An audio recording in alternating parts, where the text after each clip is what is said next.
ng bawat isa sa amin.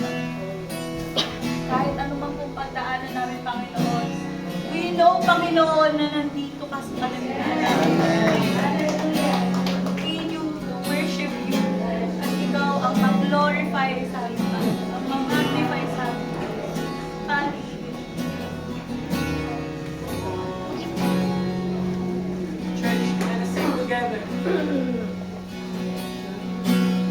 Lord bless you and keep you. Make His face shine upon you. Be gracious to you. Lord turn His face toward you and give you peace. Isa pa.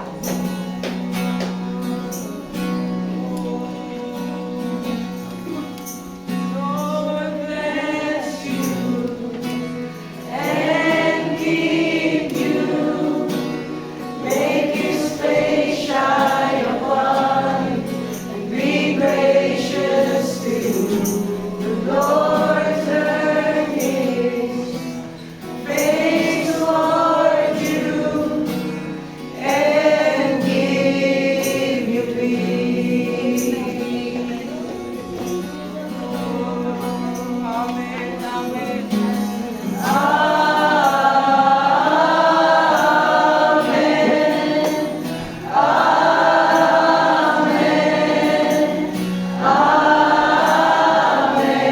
Praise the voice of the Lord.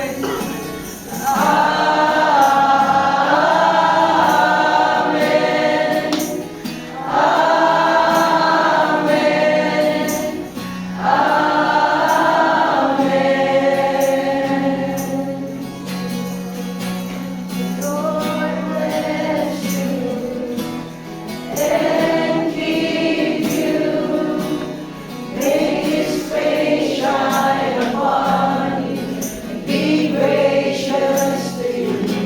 The Lord turn His face towards you and give you peace.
Worship you, O Lord. Damdam namin, Panginoon, ang blessings mo, Panginoon. You are with us, O Lord. Amen. Sa pag-generation, Panginoon. Wala na sa pag-generation, Panginoon. You are with us, Panginoon. Let's declare this to the Lord.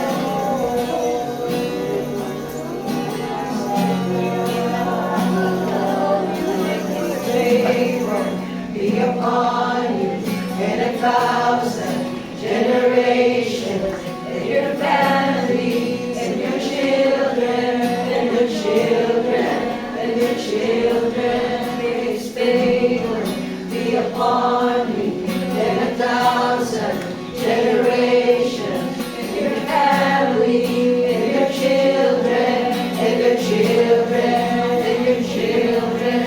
May His favor be upon you and 1,000 generations, and your family, and your children, and your children, and your children. May His favor be upon you and 1,000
for you, it's for you, it's for you.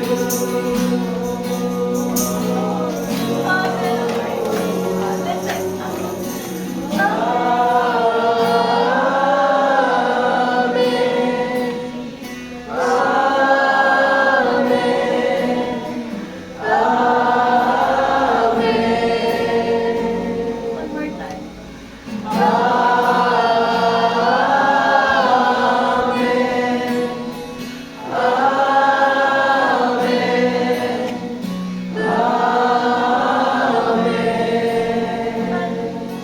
Let's sing one more time with conviction. Let's declare this to the Lord. Amen.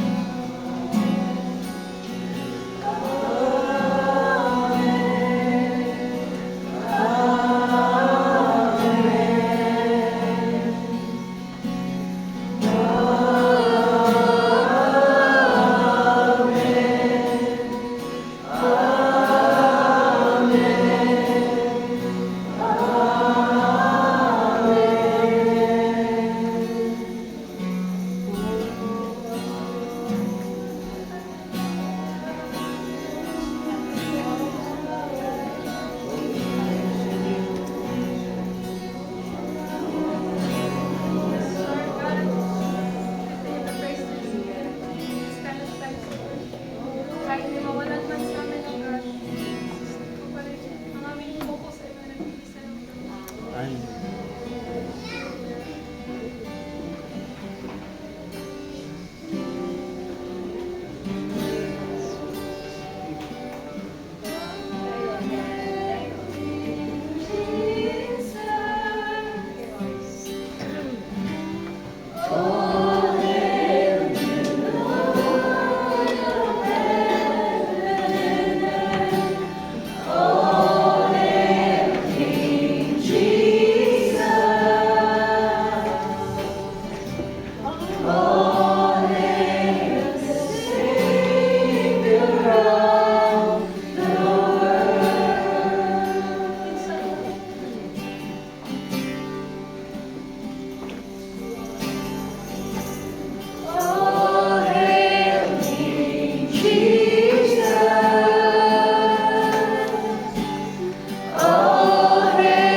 Darkest days, mystery.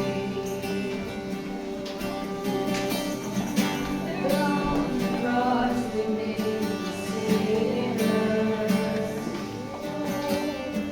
for every curse is blood.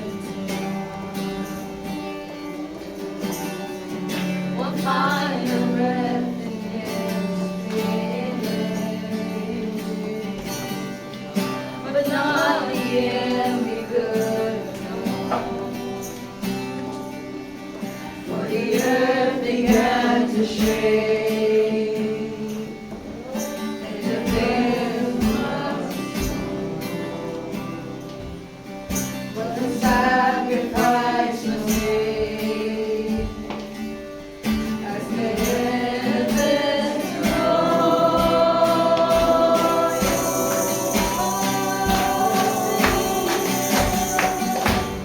Oh, let me Jesus.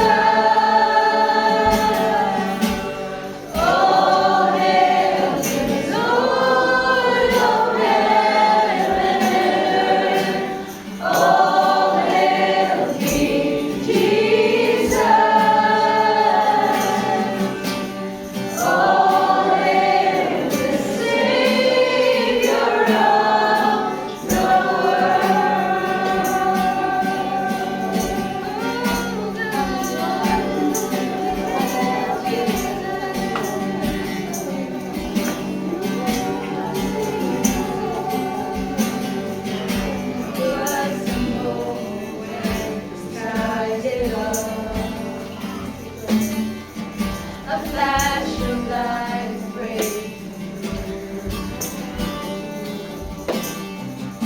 when all was lost across eternity. Waiting in dark was all.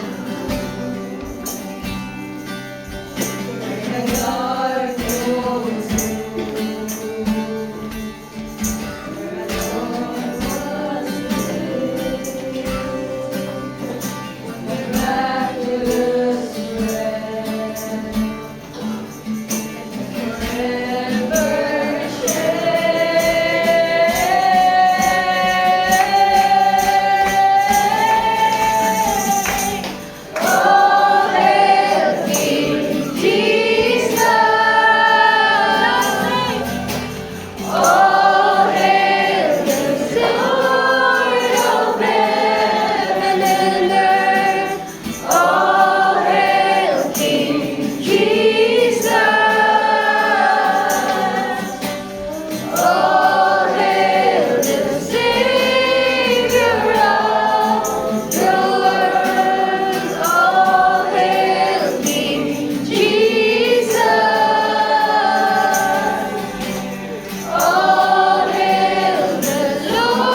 praise the Lord po sa ating praise and worship.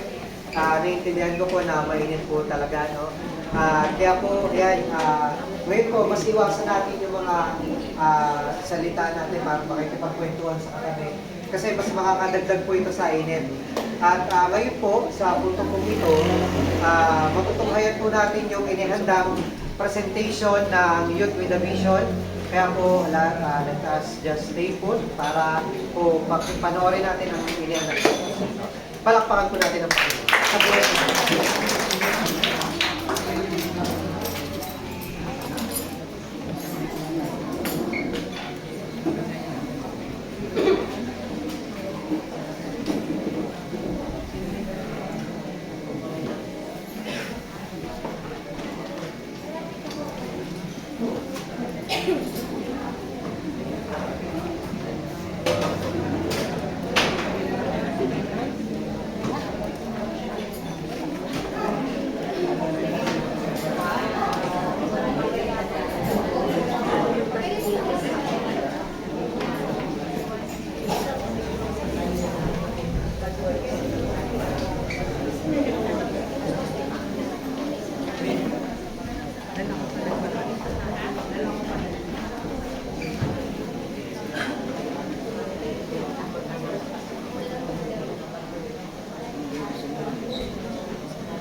May isang henerasyon bago tayo.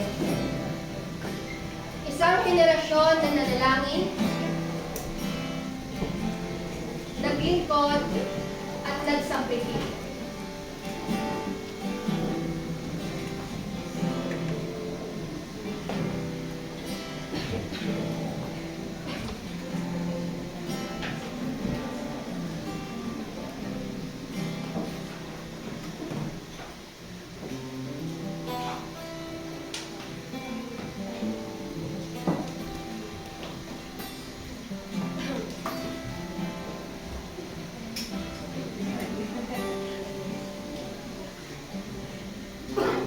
Ako ay sumunod sa iyo, Panginoon, at naipagpatuloy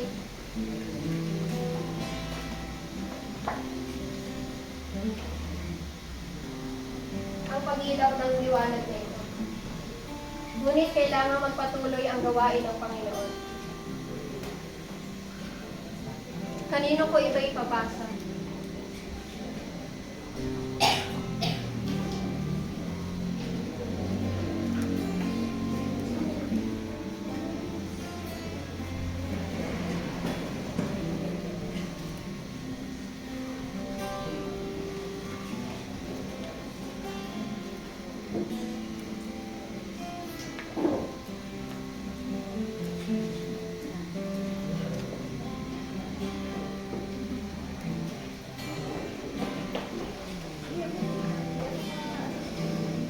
Ikaw? Kaya mo ba yun? Wala namang magtitiwala sa'yo. Hindi mo kaya yan. Maraming ibang taong mas kaya gawin yan. Huwag mo nang tanggapin yan.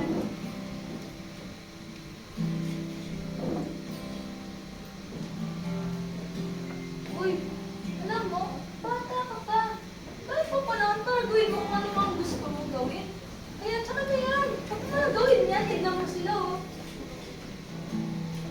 Ano? Sure ka na ba dyan? Parang hindi mo naman deserve eh. Parang may mas deserving pa dyan. Sure ka na ba?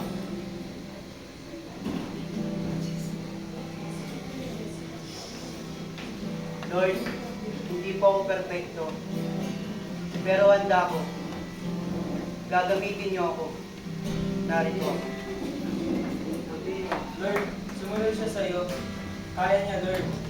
Kaya mo rin.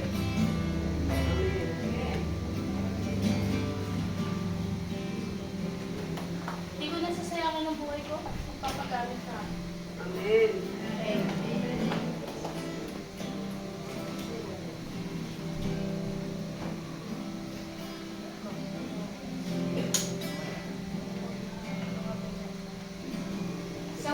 Ang mundo ay maingay. Ang takot ay duda ay mabigat. Pero ang tawag ng Diyos ay mas malakas. Hindi ka bata lang, hindi ka kulang, ikaw ay pinili. Tatanggapin namin ang apoy. Tatanggapin namin ang apoy. Ipagpapatuloy namin ang pamana. Ipagpapatuloy namin ang pamana. Hindi kami titigil. Hindi kami titigil. Hindi kami uurong. Hindi kami uurong. Ang apoy na ito Ang apoy na ito ay hindi mawawala. ay di mawawala.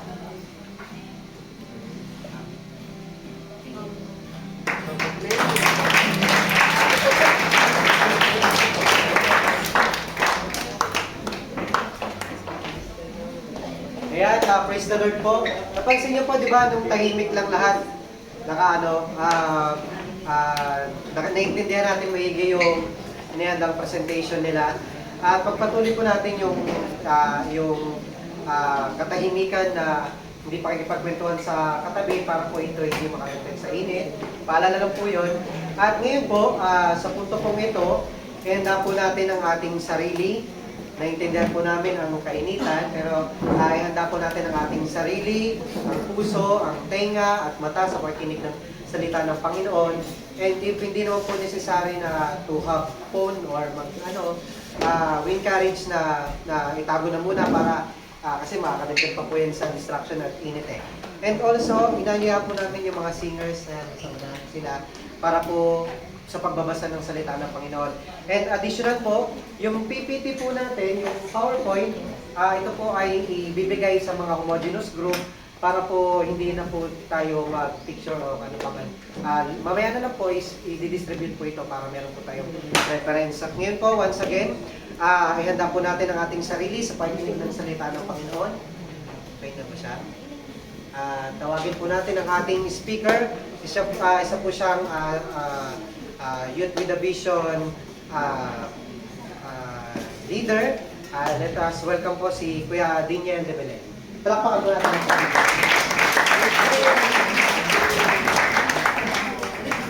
Good morning! Jesus is alive, malabang! Dinig po ba sa likod? Dinig po ba sa likod? Yes. So, para hindi naman po ako mag-exert ng sobra. Yung mga, kung may nakita kayong chairs na walang nakaupo, kapit na lang po kayo. Okay. So, babawas po ng ilaw. Ang dilim. Kanina, diba? Wala ng ilaw, wala ko yun. Iniisip ko, Lord, ba't naman ngayon? Kung kailan ako, first time mo magsasalita dito sa harap, tapos, gano'n ba nangyari? Ganyan talaga. Yun. Pero sinabi ng Lord, yung mga first time talaga, memorable yan. So, yun. And, ang init, no? Pero, na-train to sa campus ministry. Sa campus ministry, maliit lang yung yung mga silid-aralan nila dun eh. And compressed pa sila. So, mas mainit pa dun eh kesa dito. So, hindi tayo mapipigilan nito. Kasi nag-train tayo. Amen. Yun. So, introduce ko lang ulit yung sarili ko. Sa mga hindi nakilala sa akin, I am Diniel de Belen. Ako yung bunso sa amin, sa pamilya namin. So, 5 kami, magkakapatid. And, kung napapansin nyo, wala si mama ngayon, pati yung 2 kuya. Sila naman, nasa Pulang Bato. And yung speaker sa Pulang Bato ngayon is yung panganay namin. Yan. So,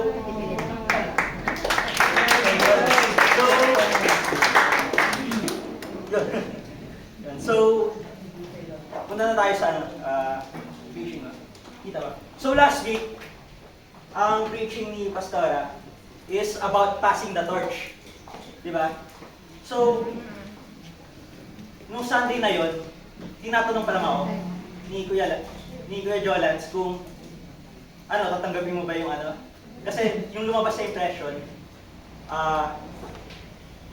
yung binigay ko daw na impression nung nag-pray kami, nag-align.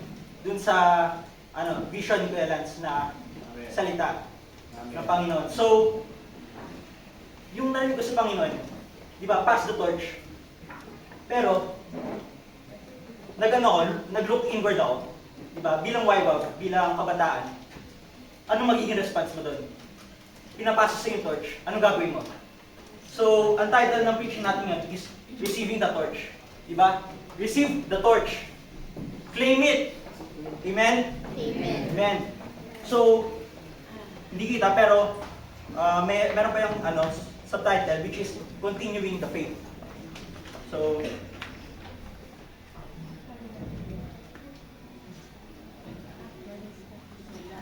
kita ba? Yan. So, ganito pinapasa yung torch, di ba? So, merong isang may apoy, may isang wala. Yan. Didikit sila para magliyab yung isa. Yan. Tapos, maghiwalay. So, ipag-usapan muna natin yung legacy. So, ano ba yung legacy? Diba? Ano ba yung torch na pinapasa sa atin? So, saan ba yung nanggagaling? So, una, ang legacy daw ay nanggagaling from a lasting impact o resulta ng isang action na ginawa mo. So, yun yung nagiging legacy ng isang tao. Merong impactful na result dun sa action mo. So, sino example dyan? Kilala natin lahat si Cory Aquino, di ba? Siya yung ina ng demokrasya sa Pilipinas. And through her actions, through the EDSA Revolution, nafe-feel natin ngayon yung democracy, di ba? Nakaboto tayo ng malaya kung sino man gusto natin. So, through her actions, nagkaroon ng lasting impact. So, yun yung naging legacy niya, which is the mother of democracy. Saan pa ba nanggagaling yung legacy? From reputation. Lahat tayo, sigurado kilala natin si Manny Pacquiao. Di ba? And ano yung reputation ni Manny Pacquiao? Di ba? He is a legendary boxer. Siya yung unang nanalo in 8 division titles. So, yung reputation niya, yun yung naging legacy niya bilang isang legendary boxer. So, saan pa tayo? Saan pa nanggagaling yung legacy? Through our life works. Sa mga pwedeng ginawa natin or yung na-produce natin. Sino example dito? Si Jose Rizal. Ano yung life works niya? Yung No Limit Tangere and yung El Filibusterismo. Diba? Yung works niya, kahit patay na siya, pinag-aaralan pa rin natin sa eskwelahan, diba? So, yun yung legacy niya. Yung libro niya. Next is inheritance. Yung pinamana sa atin. Doon nanggagaling yung legacy. So, basahin natin yung Joshua 1, verse 1 to 6. Sige, isang kabataan, Justin, pakibasa. After the death of Moses, the servant of the Lord said to Joshua, son of Nun, Moses, my servant is dead. Now then, you and all these people get ready to cross the Jordan into the land I am about to give to them, to the Israelites. I will give you every place where you set your foot, as I promised Moses. Next. Continue lang. Your territory will extend from the desert to Lebanon and from the great river, the Euphrates of the Hethi country, to the Mediterranean Sea in the west. No one will be able to stand against you all the days of your life.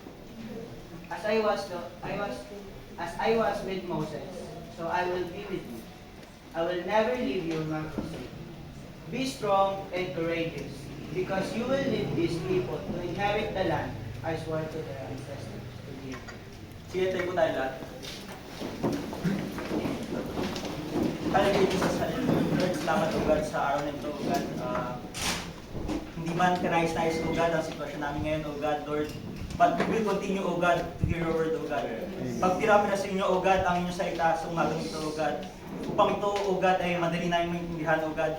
At ito, O God, ay maligay sa aming mga puso, O God. Amen. Lord, use your word, O God, upang mas makilala pa namin ang lubusan, O God, so that our relationship with you, O God, will continue to grow stronger, O God, Lord.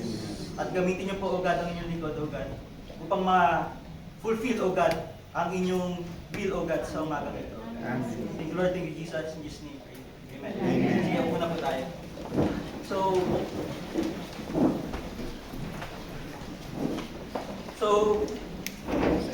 when we talk about legacy or inheritance, no, isa sa mga example dyan, si Moses and yung successor niya, who is Joshua.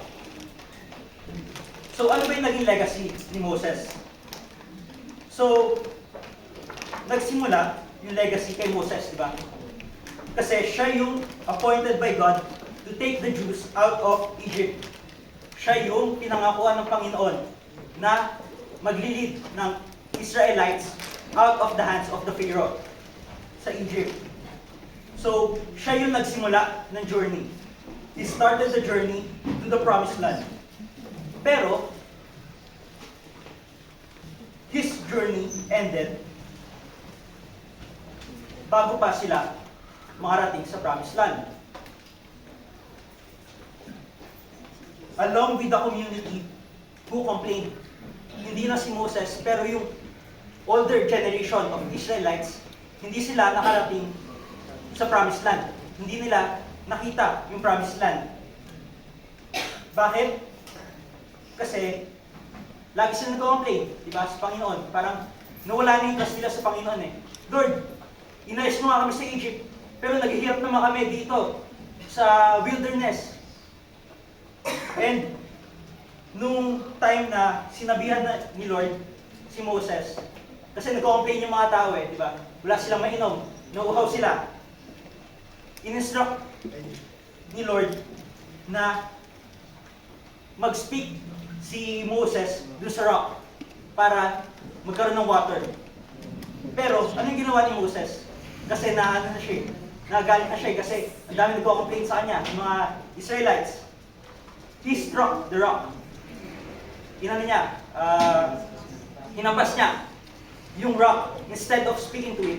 And hindi lang isang beses, 2 beses. So, lumabas nga yung tubig, pero he disobeyed. Nandun yung disobedience ni Moses. And dahil doon, they wandered the wilderness for 40 years. 40 years, isipin nyo. Alam nyo ba yung reclusion perpetua? Life imprisonment. Ang life imprisonment is binibigay for heinous crimes or yung mga sobrang lupet na mga krimen. And yung sentence ng life imprisonment is minimum of 20 years and maximum of 40 years.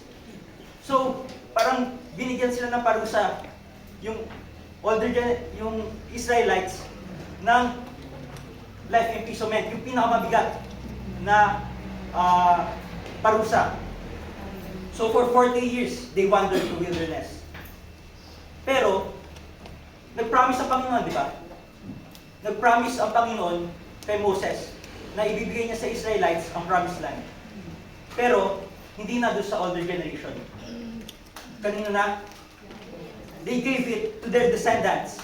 And sino nag-lead sa kanila? Si Joshua. So, Joshua led the Jews to the promised land, which is Canaan. So, basahin natin yung Bibles natin, basahin natin yung Joshua 21, verse 43 to 45.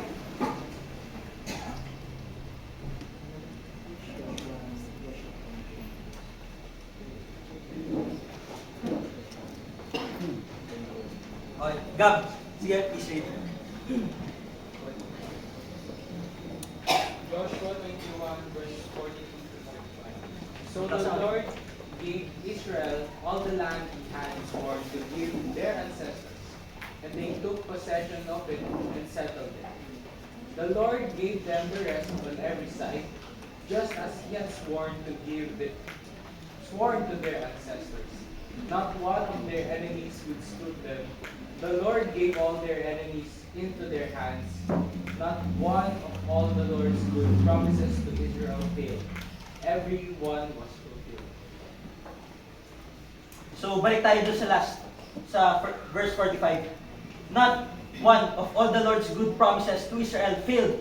Every one was fulfilled. So, yung pinangako ng Panginoon, na-fulfill pa rin ni Joshua. So, bakit si Joshua? So, Joshua served as an understudy of Moses. Diba? Sa theater, ano ba yung understudy? Sila yung pumapalit pag, sabihin natin, yung hindi makapag-perform, yung lead actor or yung main actor. So, sila yung papalit. So, likewise, si Joshua yung pumalit kay Moses nung kinuha na siya ng Panginoon. He was trained and underwent the process of discipleship. Isa siya dun sa dalawa na 12 spies na nung nakita nila yung promised land, nakita nila to as a blessing. Natuwa sila. Lord, ito nga yung pinamis mo na land filled with, land flowing with milk and honey. Diba? Rather than do sa 10 other spies na nakita nila yung danger lang. Lord, parang malalakas yung mga tao dun sa land of Canaan. Paano namin ito makakuha? Paano namin ito makaklaim? Yung promise mo. Eh mukha silang parang isang ihip lang nila sa amin, matutuman na agad kami. Parang ganun. No? So, natakot sila. Pero, Joshua and Caleb, they saw the Lord's promise first. Hindi yung fears, hindi yung doubts, yung nauna sa kanila. Nung tinignan nila yung promised land. But they saw yung blessing, yung pangako ng Panginoon.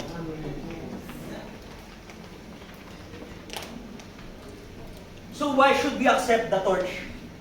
Diba? Bakit natin kailangan i-accept yung torch? Kasi, diyan natin makukuha yung inheritance natin. Diba? When legacy is passed on, inherited, it benefits the inheritor. Yung nagsimula, diba? Ano yan parang sharing of knowledge. Na nag-accumulate yan, mas nabibless yung kasunod mo. Kasi yung knowledge na nakuha mo, nadadagdagan, tinuturo mo sa kanila, tapos nagiging sila ng other knowledge. Kaya mas lumalaki yung nila, yung knowledge. So parang ganun yung inheritance. Kung yung pangalawa, mas nag-multiply sa kanya yung inheritance, yung blessings. So, we must remember,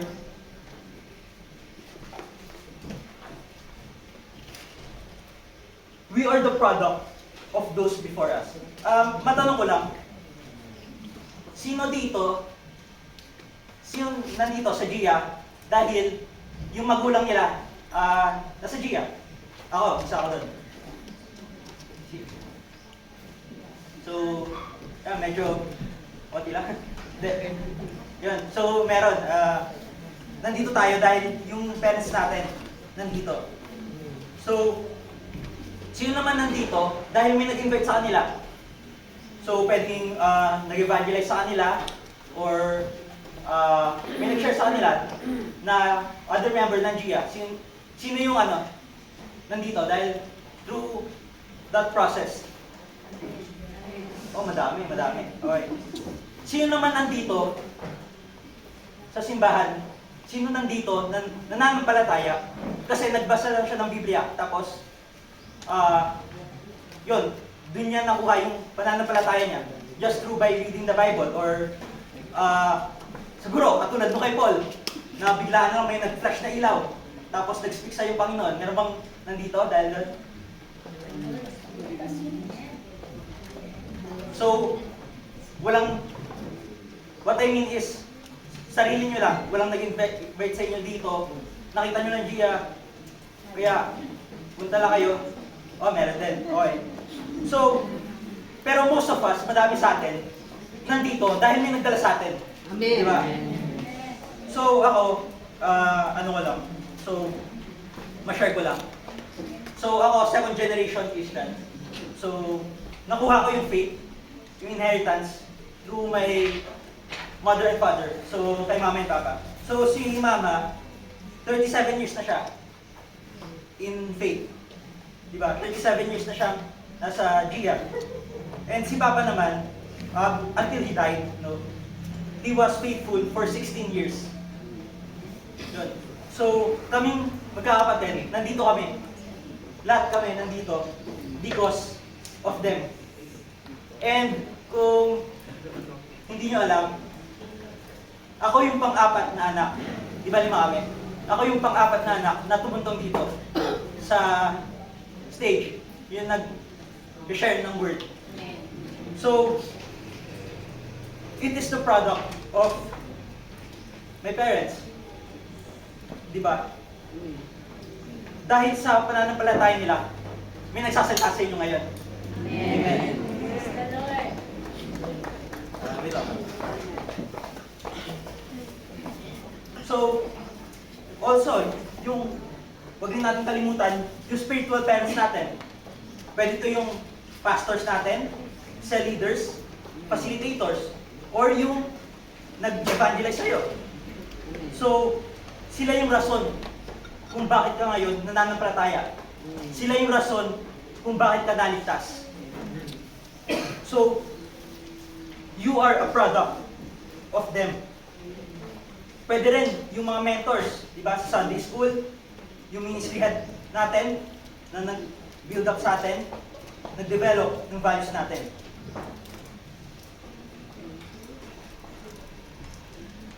So we are part of their legacy. We inherited their fire. Kung wala sila, wala tayo dito ngayon. Di ba? Hindi natin ma-enjoy yung presence ng Panginoon kung wala sila. So, magpasalamat tayo. Di ba? Pag mamaya, pag tapos nito, sa cell group nyo or sa ano, don't forget to thank those na nagdala sa atin dito. Doon sa mga nag-mentor sa atin. Doon sa nagligtas sa atin. Okay. So, puro ko salita ng inheritance eh. Pero, ano ba yung inheritance? So, what is our legacy na kiniklaim? What is our inheritance? So, isa lang naman yan. Si Jesus. Siya yung legacy natin. Siya yung na-inherit natin from our parents, from our spiritual parents, from our mentors. Si Jesus lang. And ano ba yung legacy ni Jesus? Love. Diba? John 3:16. Sige. Everyone.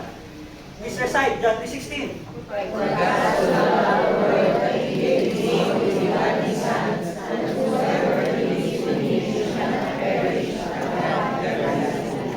Diba? Memorize natin by heart.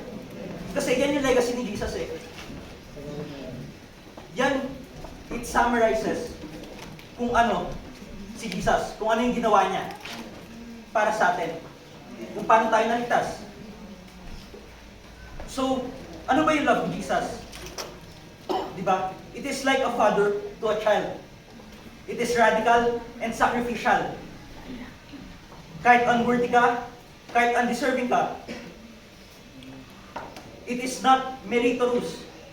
Hindi mo nakuha yung pagmamahal ng Panginoon dahil may ginawa ka na mabuti. Dahil deserve mo. No, He still loved us regardless. In spite of all those things, He loved us. Yun yung legacy ni Jesus Christ. Love, pagmamahal, na hindi mo kailangan i-earn. Kasi binibigay niya na sa'yo kahit wala ka pang ginagawa. Ano lang kailangan mong gawin? Claim it! Next, ano pa ba? Forgiveness. Basahin natin, Ephesians 1. Ephesians 1, verse 7. Si Abril. In we have redemption through His blood, the forgiveness of sins in accordance with the riches of God's grace. So, forgiveness. Ito pa yung isang legacy of Jesus Christ. He forgave us our sins. Siya lang yung may kayang mag-forgive ng kasalanan natin. Diba? Through His blood, we were saved. Diba? In accordance with the riches of God's grace. Diba? Dahil sa grace ng Panginoon, kahit undeserving ka, kaya ka niyang i-forgive. Meron siyang sobrang lawak na understanding na kahit anong pagkakamali mo, kahit ilang beses ka madapa, kaya ka niya i-forgive. Ganun kalaki ang puso ng Panginoon na wala kang magagawa na sobrang samang bagay na hindi ka niya papatawarin. Basta, syempre, mag-repent ka. Aminin mo yung ginawa mo at tanggapin mo na nagkasala ka. At magbago ka, syempre. So, ano pa ba? Yung legacy ni Jesus Christ. Hope. So,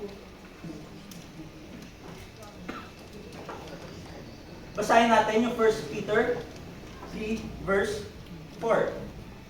1 Peter 1 verse 3 to 4. So, wala, mali yung slide. Pakibasa dyan. Praise be to the God and Father of our Lord Jesus Christ. In His great mercy, He has given us new birth into a living hope through the resurrection of Jesus Christ from the dead, and into an inheritance that can never perish, spoil, or fade. This inheritance is kept in heaven for you.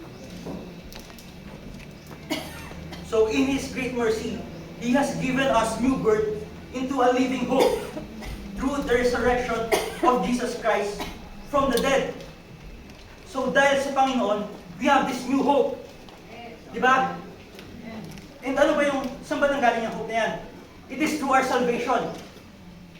Dito na. So, dahil niligtas tayo ng Panginoon, dahil we were saved through His blood, no? We have this new hope. Hindi na tayo natatakot sa kamatayan.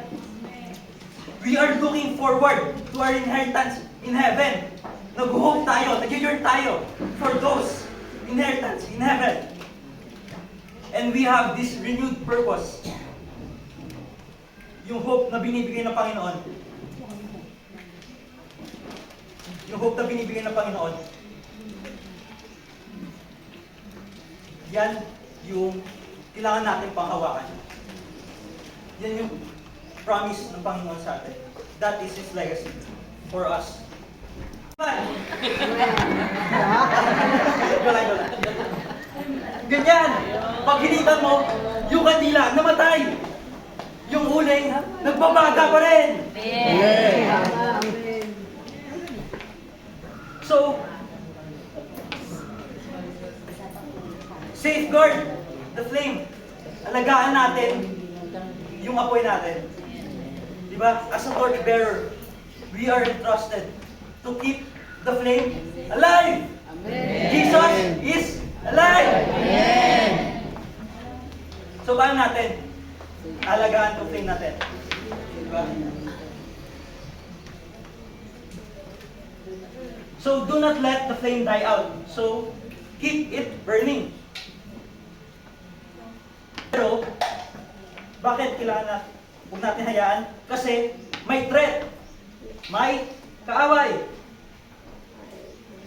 Ken, pariside, John 10:10.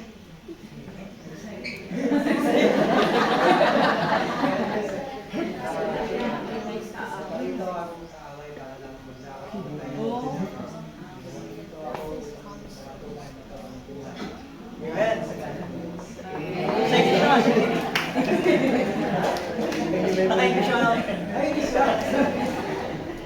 So, the thief comes only to steal, kill, and destroy. May threat na gustong pumatay ng apoy. So, yung legacy natin, pwede ba itong manakaw? Yes. Hindi. John 10 verse 28, I give them eternal life, that they shall never perish. No one will snatch them out of my hand. Kailanman, hindi man nakaw sa yan ng kaaway. Sorry, parang sumisigaw ako. Hindi pa ako galit. Pwede bang patayin ang legacy? Hindi. Romans 8 verse 38 to 39. Okay.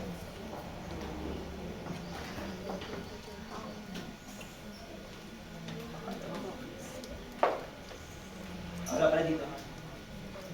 So, for I am convinced that neither death nor life, neither angels nor demons, neither the present nor the future, nor any powers, neither height nor depth, nor anything else in all creation will be able to separate us from the love of God that is in Christ Jesus our Lord. So hindi yan hindi yan mapapatay ilanman ng kaaway. Pero anong gusto gawin ng kaaway? Gusto niyang i-destroy yung legacy. Gusto niyang sirain to. Paano? Through hypocrisy. Ano ba yung hypocrisy? Yung nagsasabi ka na isang bagay, pero ginagawa mo yung kabaliktaran. Diba? You don't practice what you preach. Isa kang hipokrito. Ay, wala si Gian niya. Yun. Paano niya sila niyan? Yung legacy ng Panginoon natin? Kasi pinuputol niyan yung legacy. Diba? Yung hypocrisy is the most common reason why people reject Jesus Christ.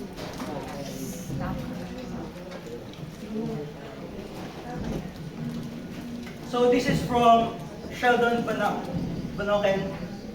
So from his book, A Severe Mercy. So the best argument for Christianity is Christians. Yung ako.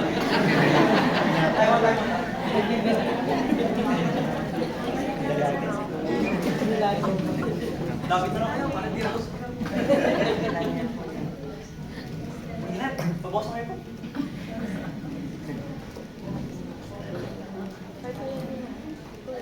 So the best argument for Christianity is Christians.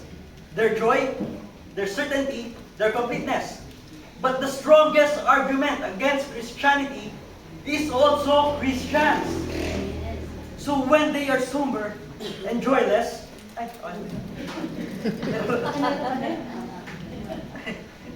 papali pa rin ako. Kasama talaga yun. Nervous. When they are self-righteous and smug in complacent consecration, when they are narrow and repressive, then Christianity dies 1,000 deaths. Gusto ba natin yun? Tayo yung maging reason kung bakit 1,000 tao ang hindi maniniwala sa Kristo. Hindi, di ba? Sino may gusto nun? Nang dahil sa'yo, 1,000 tao ang hindi maniniwala kay Kristo. Yan yung kabaligtaran ng gusto natin. Next, ano pa? Sabi ni Gandhi, so if it weren't for Christians, I'd be a Christian. Di ba? Parang, ha? Kung hindi dahil sa Kristiyano ka. So, bakit nade-destroy yung legacy ng Panginoon, di ba? Kasi naging hypocrites minsan ang mga Christians. Di ba? Nawawala yung legacy ng Panginoon sa kanila. Ano yung legacy ulit? Ni Jesus? Love, forgiveness, and hope. Hindi nakikita sa kanila yung love, forgiveness, and hope. Ang nakikita lang yung kayabangan. Di ba? Self-righteousness. O kaya yung complacent consecration. So nagiging repressive minsan tayo. And dahil doon,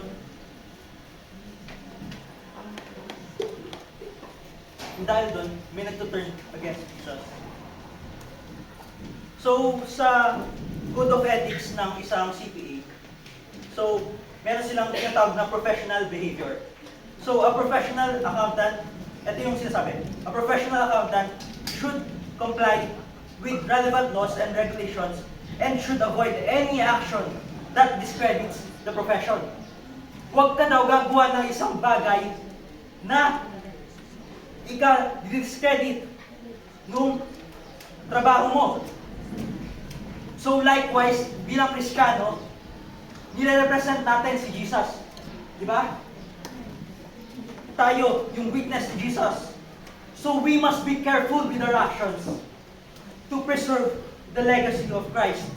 And paano natin gagawin yun? By imitating Him. So above Proverbs 4 verse 23.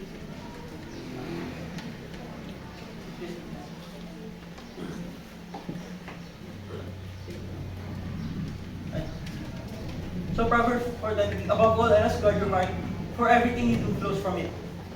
So lahat daw ng ginagawa natin, nanggagaling sa puso. So, bilis ako na lang. Next, ano pang kailangan natin gawin? Fan the flames. So burn brighter and hotter. So, kayo na, basahin nyo na lang sa sarili nyo yung 2 Timothy 1 verse 6 to 8. So, ano ba sinasabi ng Panginoon? Di ba? Paano natin ipapad yung flame? So, be bold in your ministry or calling. Ibigay natin the best natin for the Lord. So, lahat ng ginagawa natin, kailangan, ine-exert mo yung sarili mo to do the best. To do, yung ibigay mo yung lahat mo doon sa ginagawa mo. Next is do not be ashamed. Diba? Huwag natin kahiya yung ginagawa natin. And lastly is persevere through the suffering. So, kahit minsan mahirap na, kahit masakit, so, persevere tayo. Diba? Kasi doon nabibuild yung faith natin and yung virtue. So, challenge. So, ito binigay sa akin ng Panginoon nung merong YWAF na big group. So, sinabi sa akin ng Panginoon kasi parang pinapagaan sa amin yung favorite book namin sa Bible. Parang isa-summarize mo or kung ano yung makuha mo pag binasa mo.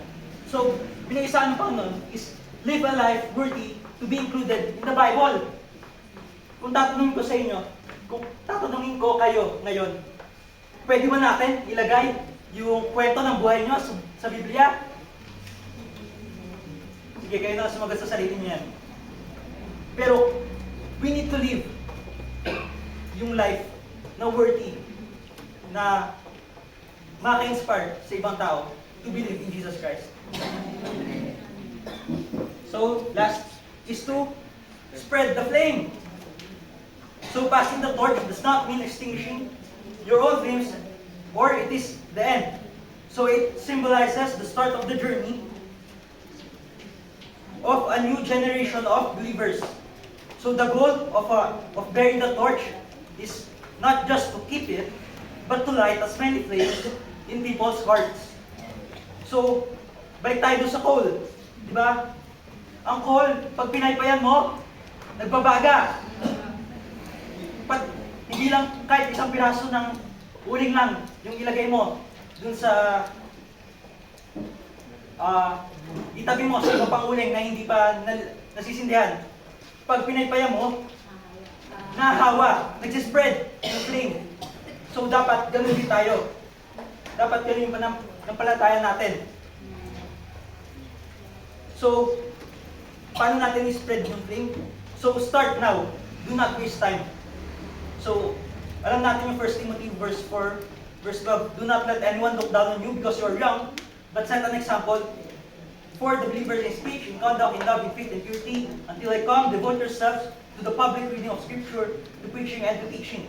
Do not neglect your gift, which was given you through prophecy, when the body of elders laid their hands on you.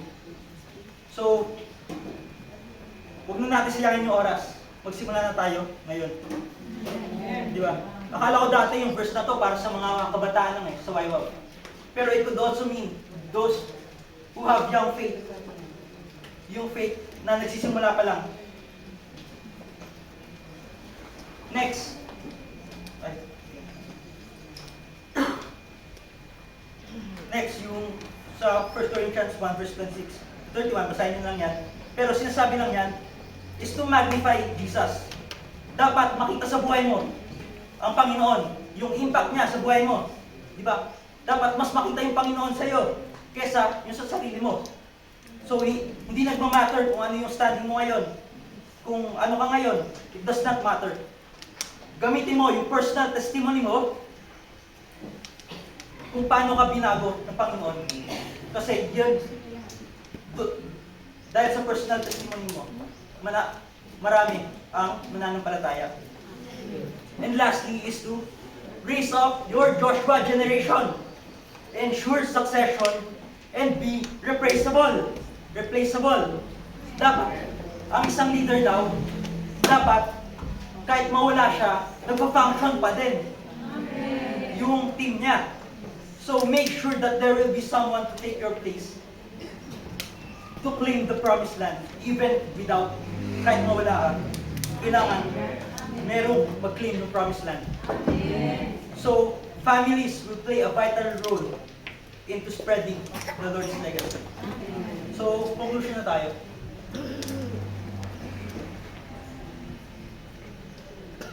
So, conclusion. Jesus' legacy is one of love, forgiveness, and hope.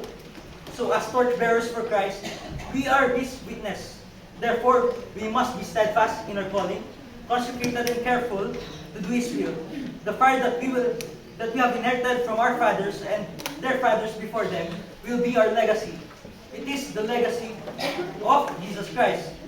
So, let us keep the fire burning, fan the flames, and spread it as Jesus intended so. So, do you want to be a part of Jesus' legacy? Amen. Bear His torch now. Receive it. Claim it. Amen. Hallelujah, Jesus. Hallelujah, Lord.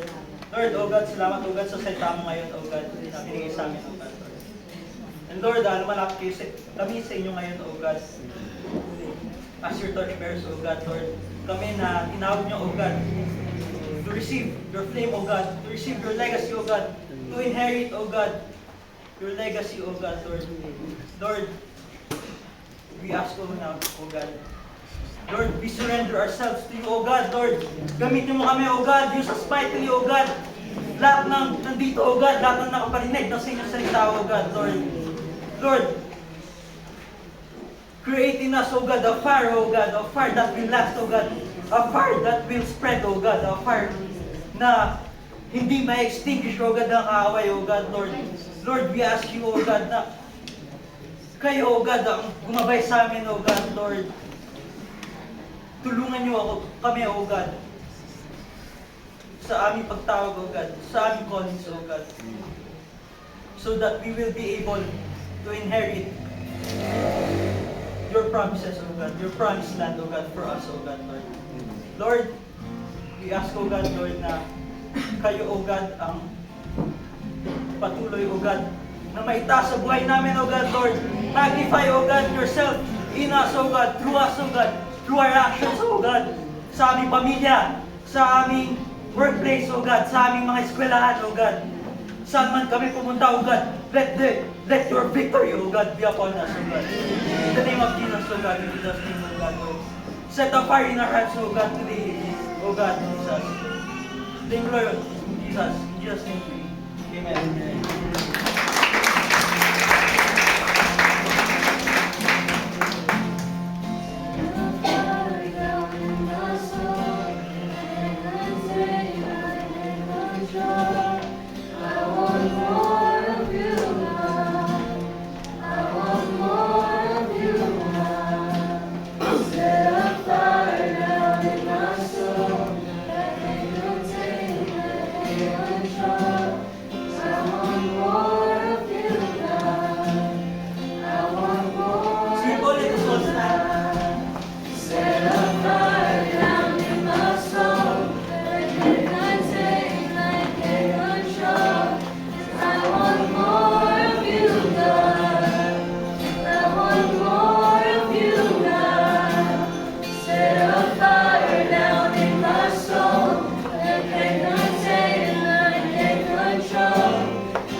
mga puso as we receive yung torch sa ating mga natutunan kanina.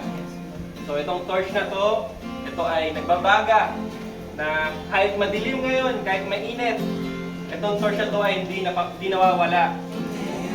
Huwag nating hayaan na umalis tayo sa lugar na to na hindi natin dala yung torch. Kasi paglabas natin, pagbalik natin sa ating mga kanya-kanyang bahay, pwedeng may mga pumatay sa apoy na to. May matcha-challenge talaga yung torch na ating na-receive today. So, let us set the flames and keep the flames burning. Let us lagi nating alalahanin sa ating isipan ang legacy ni Jesus, ang love, forgiveness, and hope. At ito rin ay ating spread sa iba. Ang ating flames ay nakakahawa, hindi tayo ang nakahawaan. So let's pray, let's bow our heads. Heavenly Father, we want to thank you sa aming mga natutunan today. Lord, nakikita niyo po ang puso ng bawat isa. We lift our hearts to you, Lord. Gamitin niyo nga po ang aming mga puso, ang aming mga buhay para po sa inyong kaluwalhatian. Kayo nga po, Lord, ang patuloy na magbigay sa amin ng inyong Holy Spirit para po itong mag-guide sa amin as we continue to i-lift up ang torch, ang inyong testimony sa aming mga buhay, ang inyong legacy sa aming mga buhay, na makita ng mga tao ang inyong pagkilos sa aming mga buhay, hindi ang aming mga sarili. Patuloy nyo nga po kami, Lord, pagpalain. Bigay nyo nga po ang aming mga pangangailangan sa araw-araw. Nakikita nyo po ang pangangailangan ng inyong mga tao, Lord. Kayo nga po, Lord, ang magbibigay nito, Lord, in your own special way. Maybe financially, emotionally, mentally, spiritually. Kayo po, Lord, ang patuloy na sumama sa amin and guide us as we surrender our lives to you, Lord, and continue to encompass us, Lord. Lagi niyo po kaming palibutan ng inyong pagmamahal na sa araw-araw po ito pong aming inahanap-hanap. Lord, patuloy niyo nga pong ipaalala sa amin ang aming mga tututunan at ito po ay aming ma-apply sa aming mga buhay-buhay sa araw-araw. Hindi lang po today, but until you come, ay ito po ay ang apoy na ito ay patuloy na nag-aalab. Para po sa ating benediction, tapo natin ang ating mga kamay and let's sing that song.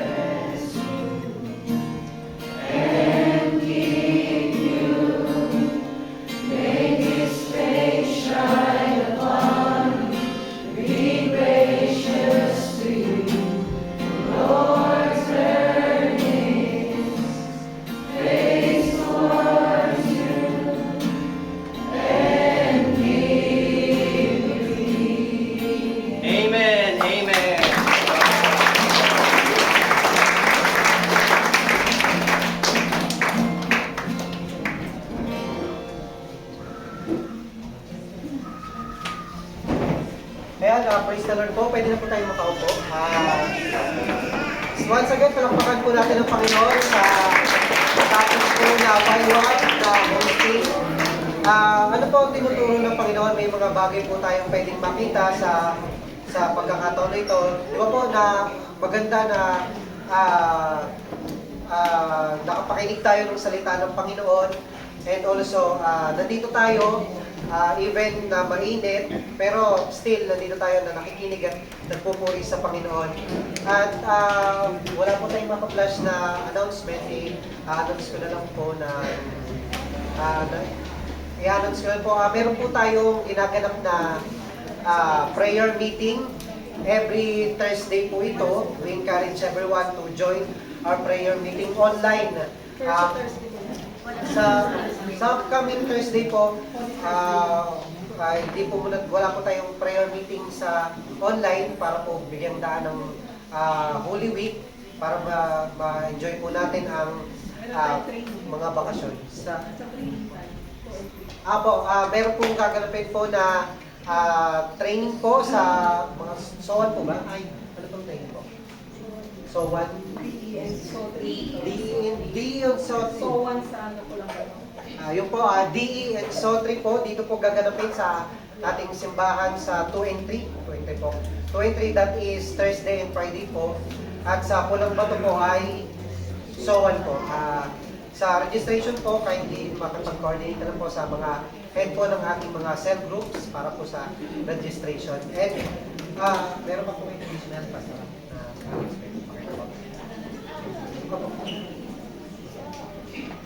Thanks. Okay.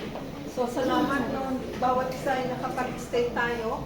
Pero siguro hindi na natin itutuloy muna yung mentoring, yung topic.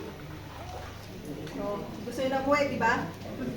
Pero meron, bago pala yun, meron pa tayong tithes and offerings. No? And gagawin po natin yung, sige, tithes and offerings muna po tayo din. May encourage.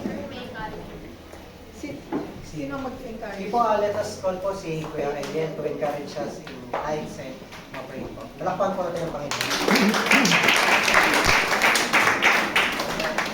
So, good morning po sa ating lahat. Ako nga po pala si John Eliel, and I'm here to share a short testimony lang about tithes and offering.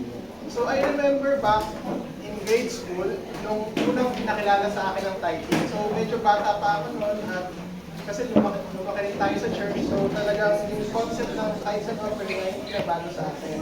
And I remember back then, ginagawa ko lang siya simply because yun ang sinabi or yun ang parang norm, no, nung panahon ng time ko. And to be honest, ginagawa ko lang rin siya dahil takot ako kay mami. So na-realize ko, it was an act of compliance rather than worship. Pero nung naintindihan ko na ang bakit, na ito ay pagkilala na sa Diyos naman nagagaling ang lahat ng aking pag-iisip ay nagbago. Hindi na siya naging burden sa akin kasi natutunan kong magbigay ng may kapayapaan at pusa sa aking puso. At naalala kong word dito ay nasa 2 Corinthians chapter 9 verse 7. Babasahin ko po akin. Each of you should give what you have decided in your heart to give, not reluctantly or under compulsion, for God loves a cheerful giver. So dito na-realize ko na pag inayos natin yung kondisyon ng ating puso, mas nakikita natin yung blessings na nanggagaling sa ating Panginoon.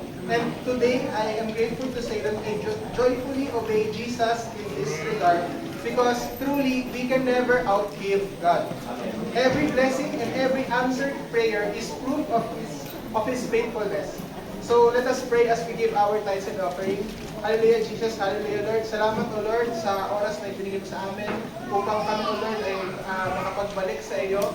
Lord, pagpalain mo nga po ang anumang ways kung paano kami nakakapagbigay sa iyo. And let us be a blessing sa iyo, not just in our finances, but in everything that we do, including our time, our efforts, our strength, O Lord. Ikaw po may taas even sa finances na ginagamit namin sa pang-araw-araw namin buhay. Ito po ang dalangin sa matamis na pangalan ni Jesus. Amen. Amen. Para po hindi tayo magkagulo, pwede po na dito na lang tayo magmula. Tapos, ang next week natin ay dito na lang po. Para, ano po tayo, naka-synchronize po.